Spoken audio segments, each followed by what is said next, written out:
Hello there, good folks. Ken Kunin from On Song International. Hope you are keeping well. Just a reminder, make sure you subscribe to this channel and hit that bell so you can be kept up to date about singer-songwriters, original music from bands, etc. Today, I'm here to talk about one of the submissions that came to my desk this week from the Netherlands. A Dutch singer-songwriter and producer by the name of Martin van der Vrugt. Now, hopefully I haven't butchered Martin's name too much, so from here on out, I shall just refer to him as Martin. And he'd sent through a couple of tracks, a couple of videos of solo acoustic guitar vocal performances. And what's great about these performances is that, folks, you can't cheat, you can't hide. While Martin has produced a lot of music for both himself and for other artists, these were quite stripped down and they were lovely. They showed some wonderful playing, flat picking. They showed some alternate tuning, different uses of capos, which as a music fan and as a guitar player and a songwriter, I wanted to find out more. So that inspired me to go check out his website, and fortunately, along with Google's help, I was able to translate it because my Dutch is really sketchy. In fact, my Dutch is non-existent. And that got me quite interested in this person that has been performing and writing since 1980, that I reached out to Martin and sent him through some questions. And the answers to these questions were very educational. Whether you're someone that has been performing for a long time or someone that is new to the game, there's a humble beauty to Martin's artistry. And what I want to do today, and I know it's not going to be visually exciting, but I want you to really listen to the answers to the questions, because I think it's a terrific, inspirational learning experience. So, first question was very simple. I asked him, how old were you when you first started writing songs? And how old were you when you recorded and released your first music? Martin replies, I must have been about 11 years when I started to create my tunes on a ukulele. I taught myself to tune and play this little instrument in a way that sounded nice to my ears. That was in the early 70s. Later that decade, I was introduced to some of the great songwriters of the age like Neil Young, Bob Dylan, and Joni Mitchell. They blew me off my feet, and I decided I needed a full-scale guitar and write real, meaningful songs. I didn't have a happy youth, so I had a lot on my chest that needed to find a way out. Not long after, I must have been about 16 or 17, I recorded my first songs on my father's tape recorder, copied them to MCs, gave them to my friends. Recording music has been my passion since then.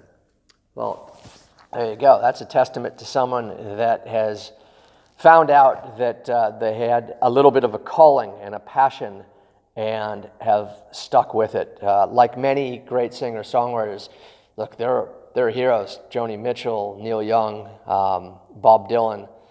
They basically put the foundation down for this music that I think in today's day and age probably referred to as Americana. On Martin's website, there was something that someone was calling him a country artist. I think that country music, it's wonderful in terms of its storytelling. I think that Martin's music is more of an Americana classification in probably the textures that he uses. All right, second question. I wanted to know, what's your typical workflow when it comes to writing and recording? And the thing that you'll find if you're a singer-songwriter or if you're a producer, most people have a flow that they know that will work for them, that is something that they can duplicate. Martin, on the other hand, he says, to be honest, I don't have a typical workflow. Things just happen. I write a lot of songs, but I have to catch them. I love that phrase, I have to catch them. I don't often have any idea of what I'm actually writing about. The words just flow. It's more or less like capturing your dreams. If you wait long enough, they're gone. Now listen to that point. Again, if you wait long enough, they're gone. That means that when you get a feeling, an emotion, a line that you hear that resonates with you, people, write it down. Make a point, because that's your starting point. After reading back my own lyrics, I analyze what is said.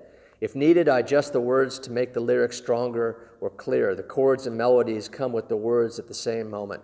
Recording is a different story. I try to imagine how I would like to hear the song and make a plan to get there. Sometimes I start with drums, sometimes with guitar. When I like to keep it small and intimate, I I just record the song in one take. I have my own studio so I can work whenever I feel like it. Okay, that's another really important thing is if you're going to be in this game long enough, to have your own, even if it's a small work studio or an expansive studio, it is wonderful to be able to go, here's an idea, go in with whatever microphones, whatever recording gear you have, and today it's easier than it has ever been, and just create just right. So that's something to be learned from Martin. All right. Third question, do you still perform live? And if so, what do you like most about it, and what do you find most challenging about live shows? And I love his reply here. Do I perform? Yes, a lot. I couldn't live without it. I love to communicate with an audience and find them emotionally moved afterwards. My shows are almost a real roller coaster. I don't write very happy songs, so I try to balance things out with a little relevating stories in between. Sometimes it's tricky not to go over the edge and end up in tears myself. Yeah, I can definitely see where you're coming from with that. That's about revealing who you are. And I think that writing is beautiful therapy, and sometimes life isn't rosy. And so it's wonderful to be able to reflect on those thoughts and to artistically paint a picture, and you might feel a lot better afterwards. I would imagine that Martin does as well. Question 4, are you currently writing and recording? And if so, do you still find it exciting in terms of the process? As I said, songs come and go in their own pace. Sometimes I perform or work in my studio with other musicians so much that there's hardly any time to write. A luxury problem in a way, but I don't worry about it. When something needs to come out, it will. Listen to that again. If something needs to come out, it will. So I think what he's trying to say is that not every thought that you have is necessarily worthy of a song, but those things that are really important, that are really special, they're the things that come out, and they're the things that you take focus to.